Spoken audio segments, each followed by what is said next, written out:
Sir? देखो, जिसे हम एडवांसिंग मानसून या रेनी सीजन कह सकते हैं, और इसे ही वर्षा ऋतु या मानसून का आगमन कहते हैं। और यही हमारा पॉइंट शुरू है। देखो, जिसे हम रेनी सीजन, जिसे हम क्या कहते हैं, बारिश का मौसम कह सकते हैं या पावसाड़ा भी कहते हैं। और आपको मालूम है कि भारत में लगभग जो बारिश होती है इसी दौरान होती है, जिसे हम जून टू सितंबर कहते हैं, या जून से सितंबर कह सकते हैं। जून के प्रारंभ में उत्तरी मैदान में निम्न दाब की अवस्था तीव्र हो जाती है। उत्तरी मैदानों में, यानी कि गंगा नदी का जो प्रदेश है, जो सेकंड फिजिकल फीचर्स हमारा है, लगभग पंजाब से आसाम तक फैला हुआ जो प्रदेश है वो उत्तरी मैदान के नाम से जाना जाता है। और लगभग हिमालय की दक्षिण का ये छोर माना जाता है। और इसी क्षेत्र में निम्न दाब की अवस्था तीव्र हो जाती है। आपको मालूम है, तीव्र दाब की अवस्था जब निर्माण होती है, बारिश का प्रमाण कैसा रहता है? बारिश की आशंका ज्यादा रहती है। और यह दक्षिण गोलार्ध के व्यापारिक पवनों को आकर्षित करती है। मतलब गंगा नदी के मैदान में जो तीव्र कमी दाब का प्रदेश निर्माण होता है, यही दाब जो दक्षिण में, दक्षिण के पठार की ओर से जो पवने रहते हैं, इसको प्रभावित करती है। दक्षिण के पठार पर बारिश आने के लिए प्रभाव करता है। यही यहाँ पर बताया है कि यह दक्षिण गोलार्ध के व्यापारिक पवनों को आकर्षित करती है। और दक्षिण पूर्व पवने दक्षिण समुद्र के उपोष्ण कटिबंधीय क्षेत्रों में उत्पन्न होती है। मतलब गंगा नदी के मैदान में जो कम दाब का प्रदेश निर्माण होता है, वो दक्षिण गोलार्ध में स्थित व्यापारी पवनों को आकर्षित करके लगभग दक्षिण के समुद्र, हिंदी महासागर तो कह सकते हैं, लेकिन दक्षिण का, यानी कि यहाँ पर अरेबियन सी और बंगाल का उपसागर का समावेश किया जाता है। मतलब, और ये दक्षिण समुद्र के उपोष्ण कटिबंधों के क्षेत्र में उत्पन्न होती है। और यह क्या होता है कि यह पवने गर्म महासागर के ऊपर से होकर गुजरते हैं। मतलब गंगा नदी के मैदान में जो कम दाब का प्रदेश निर्माण होता है, वो जब दक्षिण के तरफ आता है तो वहाँ पर लगभग पश्चिम में हमें अरेबियन सी और पूर्व में बंगाल की खाड़ियाँ है। और इसी बंगाल की और अरेबियन सागर में जो गर्म पवन बहते हैं, और ये जो गर्म हवाएं बहते हैं वो महासागर के ऊपर से बहते हैं। लेकिन महासागर के बीच में जो ये गर्म हवाएं रहती है, तो इसी हवाओं के बीच से गंगा नदी के ऊपर से जो कम नमी वाली हवाएं आती है, वो समुद्र के और गर्म हवाओं में मिक्स हो जाती है। देखो, यहाँ पर हमें मालूम है कि गंगा नदी का प्रदेश, मतलब गंगा नदी का प्रदेश, देखो यहाँ पर लगभग पंजाब से लेकर लखनऊ, पटना तथा आसाम का ये प्रदेश है। और यहाँ से ये प्रदेश, ये भाग लगभग उत्तरी भारतीय मैदान का प्रदेश जाना जाता है। और यहाँ से ये हवाएं लगभग दक्षिण के पठार, ये दक्षिण का पठार है, इस दक्षिण के पठार में पूर्व में बंगाल की खाड़ी है और यहाँ पर अरेबियन समुद्र है। और यहाँ पर गंगा नदी के मैदान में जो कम दाब वाला प्रदेश या हवाएं निर्माण होती है, वो जब बंगाल के सागर में जब उष्ण हवाएं या गर्म हवाएं बहती हैं, तो यहाँ वो पहुँचते हैं।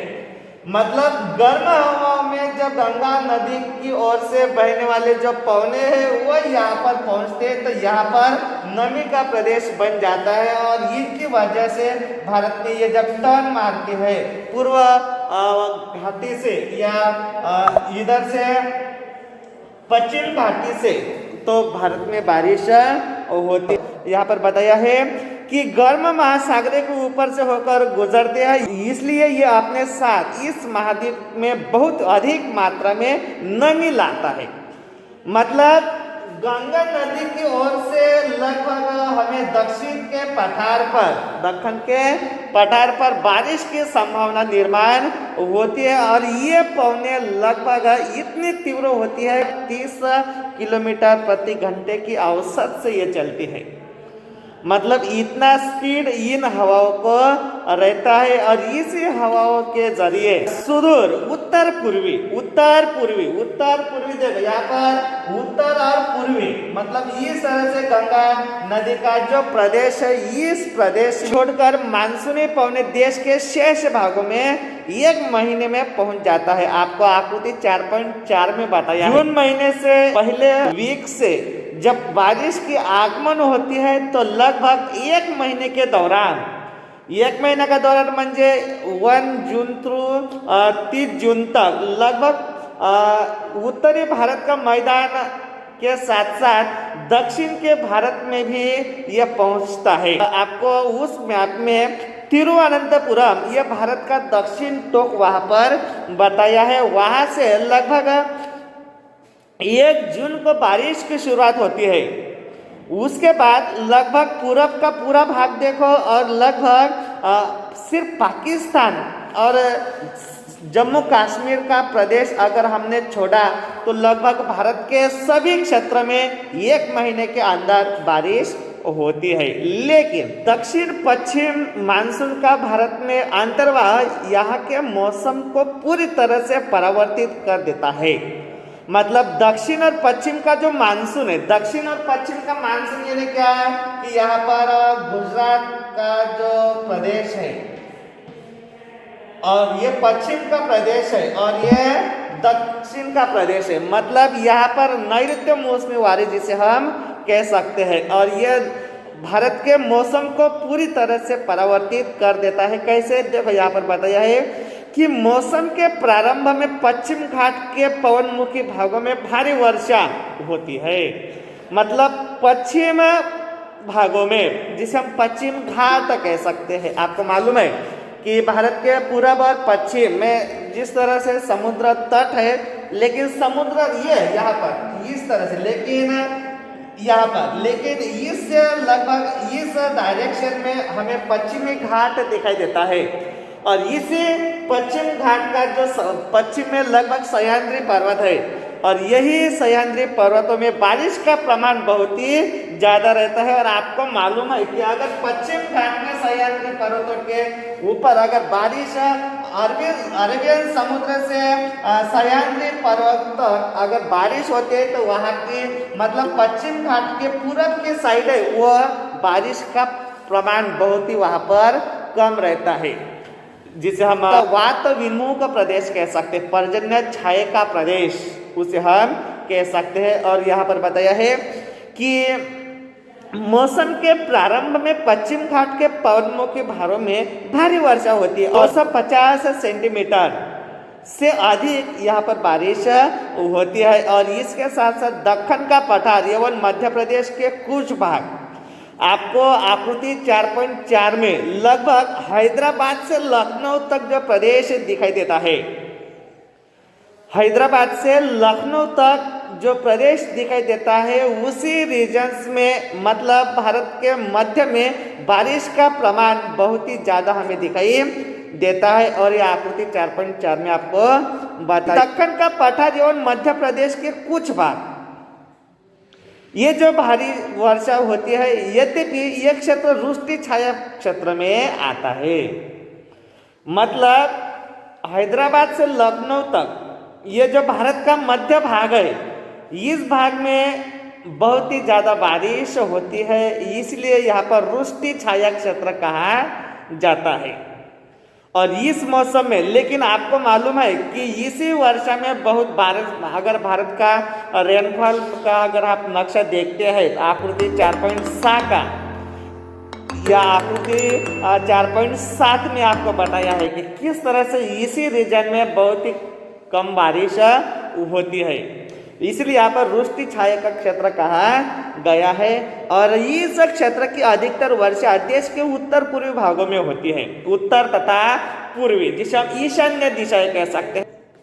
कि इस मौसम की अधिकतर वर्षा देश के उत्तर पूर्वी भागों में बारिश होती है। मतलब किस तरह से पश्चिम की ओर से हम मध्य भारत में आए हैं और मध्य भारत से अब लगभग उत्तरी मतलब उत्तर पूर्वी में मतलब ईशान्य दिशाओं के तरफ आसाम में किस तरह से आपको आकृति 4.4 में किस तरह से डेट वाइज वहाँ पर बारिश का प्रमाण दिखाया है वो हमें समझता है। देखो, और इस मौसम की अधिकतर वर्षा देश के उत्तर पूर्वी भागों में होती है।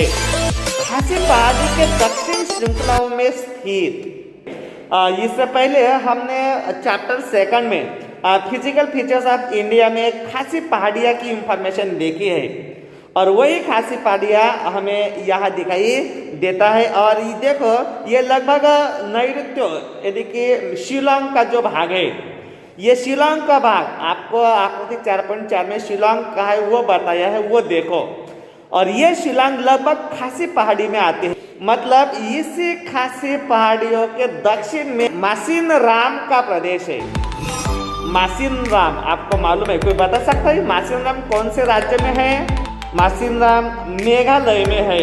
और देखो, इसी श्रृंखलाओं में जो खासी पहाड़ियाँ है उसी श्रृंखलाओं में हमें मासिनराम विश्व का सबसे अधिक औसत वर्षा प्राप्त होने वाला प्लेस हमें दिखाई देता है, जो हमारे भारत में दिखाई देता है। मतलब किस तरह से, और दूसरा नाम मैंने आपको चेरापूंजी बताया है। मतलब मासिनराम और चेरापूंजी ये दोनों ही मेघालय में है। और किस तरह से यहाँ पर सबसे ज़्यादा बारिश होती है यहाँ बताया है। लगभग वार्षिक सरासरी के औसत हम अगर हम देखें तो सबसे ज़्यादा बारिश इन दो प्लेस में होती है।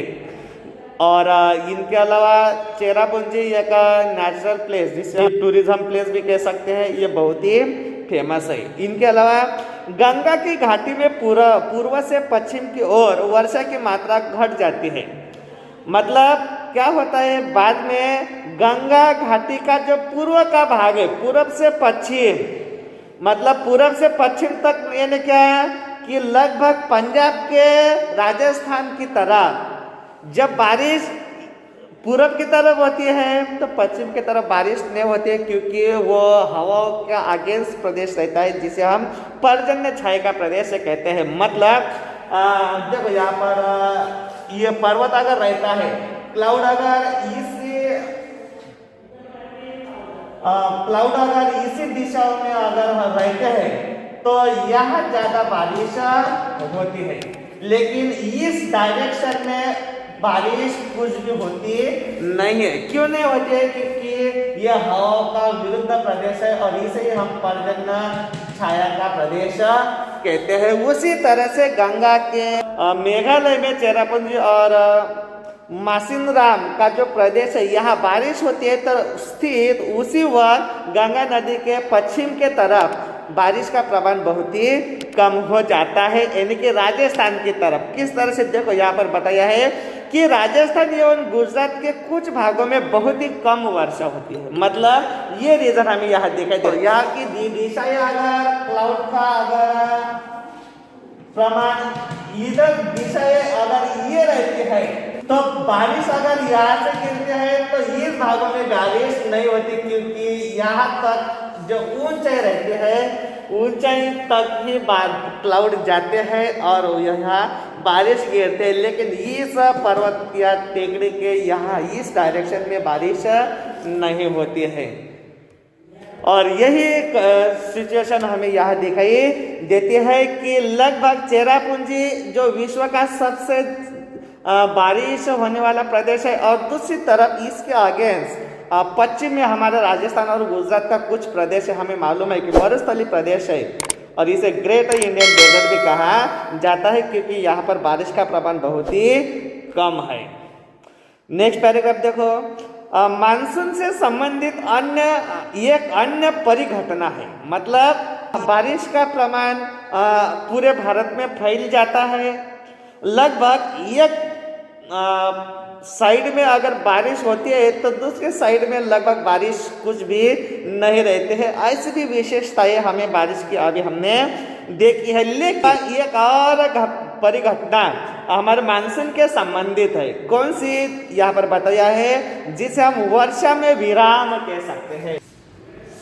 वर्षा में विराम, विराम यानी क्या कोई बता सकता है? जहाँ हम रुक जाते हैं। उसी तरह से बारिश मतलब मौसम के दौरान ये बारिश कंटिन्यू नहीं गिरती है, कुछ दिन के लिए वो रुक जाते हैं। और बारिश के दौरान कुछ दिन जब बारिश नहीं होता है, उसे ही उस परिघटना को हम क्या कहते हैं, वर्षा में विराम कहते हैं। और इस प्रकार इसमें आर्द्र एवं शुष्क दोनों तरह के अंतराल होते हैं। मतलब आर्द्रता जब निर्माण होती है तो बारिश हो जाती है, लेकिन बारिश हो जाने के बाद उसी क्लाउड में शुष्क निर्माण होता है, और जब शुष्कता आती है तो बारिश उसमें नहीं रहती है। इस तरह से आर्द्र एवं शुष्क दोनों तरह के अंतराल दिखाई देते हैं। दूसरे शब्दों में मानसून वर्षा एक समय में कुछ दिनों तक ही होती है। मतलब हम कहते हैं, इससे पहले हमने द रेनी सीजन में देखा है कि जून टू सितंबर तक बारिश गिरती है। मतलब इसी दौरान, इससे पहले या इसके बाद बारिश नहीं होती है, या होती तो बहुत ही कम होती है। इस तरह से मानसूनी वर्षा एक समय में कुछ ही दिनों तक होती है, और इनमें वर्षा रहित अंतराल भी होते हैं। मतलब वर्षा रहित मतलब कुछ दिनों तक बारिश होती है तो कुछ दिनों में बारिश नहीं होती है। इस तरह से अंतराल भी होते हैं। और मानसून में आने वाले ये विराम मानसूनी गर्त की गति से संबंधित होते हैं। मतलब हम कहते हैं कि 4 महीनों के ड्यूरेशन में बारिश कंटिन्यू होती नहीं रहती है, तो कुछ दिनों में बारिश होती है तो कुछ दिनों में नहीं बारिश होती है। तो ऐसा क्यों होता है? तो ये रीजन यहाँ पर बताए कि मानसूनी गर्त की गति से। मानसूनी गर्त क्या होता है कि लगभग कल मैंने आपको बताया था, कोई बता सकता है गर्त यानी क्या? मानसूनी गर्त यानी कि ऐसा भूमि का पृष्ठभाग जहाँ के आसपास चारों ओर ऊंचे पहाड़ियां हैं। और आपको मालूम है कि हमारा रीजन भी लगभग पहाड़ियों के दौरान है। मतलब जो जिस रीजन में चारों ही तरफ जब पहाड़ियां रहती है, तो इसी पहाड़ियों के बीच में का जो प्रदेश होता है वहाँ पर बारिश का प्रमाण बहुत ही ज़्यादा रहता है। क्यों? चारों तरफ टेकड़ियाँ रहते हैं। यहाँ पे हमने देखा है कि अगर एक ही टेकड़े रहते हैं तो एक रीजन से, एक दिशा से वो आते हैं तो दूसरी दिशाओं में बारिश नहीं होती है।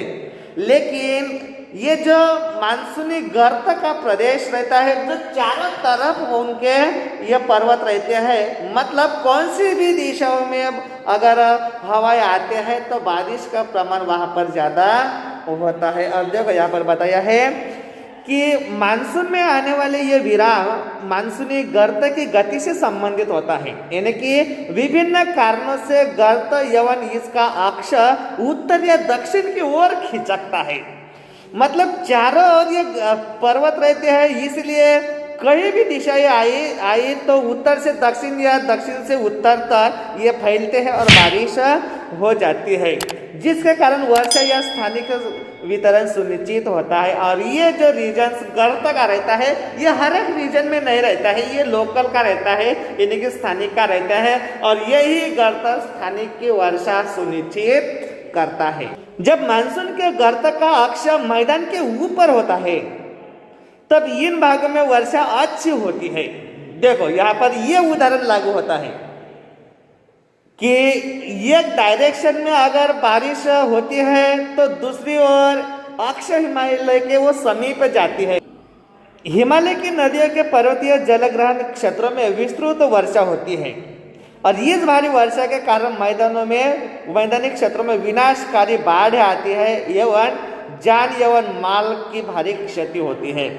आपको मालूम है कि लगभग कृष्णा, कावेरी, ये जो गंगा नदियों के बीच नदियां हैं, लगभग इनको बहुत ही ज़्यादा बाढ़ आते हैं, और इतना बाढ़ के लगभग लोगों का जीना भी ये मुश्किल कर देती है। और इसमें लगभग जीवित हानि और माल की भारी नुकसान या क्षति जिसे हम कह सकते हैं, नुकसान जिसे हम कह सकते हैं, ये भी होती है।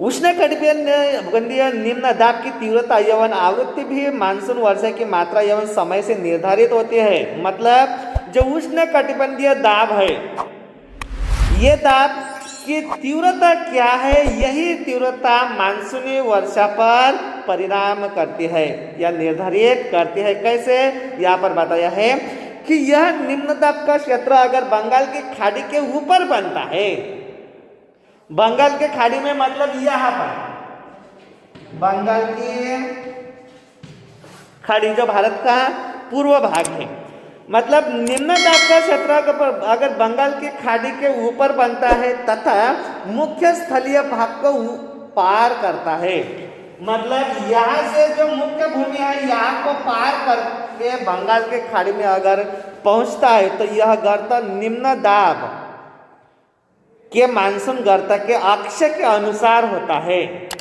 और ऐसा जब होता है तो मानसून को इसकी अनिश्चितता के लिए जाना जाता है, मतलब बारिश होने वाली है या नहीं होने वाली है ये हम बता नहीं सकते हैं। इस तरह की बारिश में अनिश्चितता हमें बंगाल की खाड़ी में निर्माण होती है और आवृत्ति एवं समय काल में भिन्नता होती है। मतलब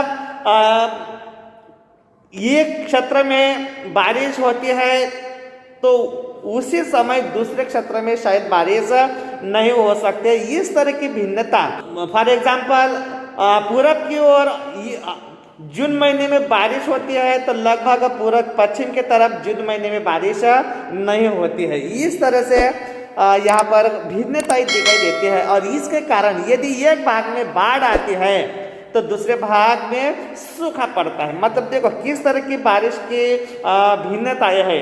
मतलब एक तरफ इतनी बारिश हो रही कि वहां पर बाढ़ आ रही है और ऐसी बाढ़ कि लोगों का जीना मुश्किल कर दे रही है, और दूसरा प्रदेश ऐसा है कि जहां लोगों को बारिश की आवश्यकता है फिर भी बारिश नहीं होती है, इसलिए सूखा बन जाता है और लोगों का फिर भी जीना मुश्किल हो देता है। इसका आगमन एवं वापसी प्राय अव्यवस्थित हो जाता है। मतलब इस तरह से आगमन तथा वापसी ये अलग अलग प्रक्रिया अभी दिखाई देते हैं। इसलिए कभी कभी देश के किसानों की कृषि कार्यों की अवस्थित कर देता है। मतलब जिस वक्त उनको बारिश की जरूरत रहती है उसी वक्त अगर बारिश होती है, बाढ़ आता है तो शायद उनके लिए खेती में उद्योग स्थापन करने के लिए या फसल लेने के लिए ये महत्वपूर्ण होती है।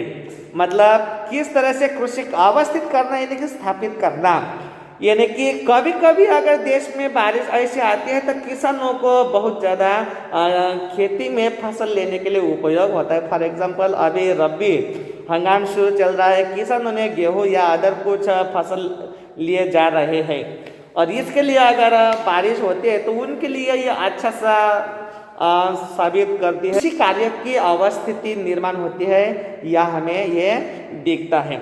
इस तरह से हमें वर्षा ऋतु जिसे हम मानसून का आगमन कह सकते हैं, advancing monsoon the rainy season इसे हम कह सकते हैं। इसके बारे में हमने इंफॉर्मेशन देखी है। इसके बारे में आपको कुछ पूछना है? ओके, तो नेक्स्ट पीरियड में हम मानसून की वापसी इसकी इंफॉर्मेशन हम नेक्स्ट पीरियड में देखने वाले हैं।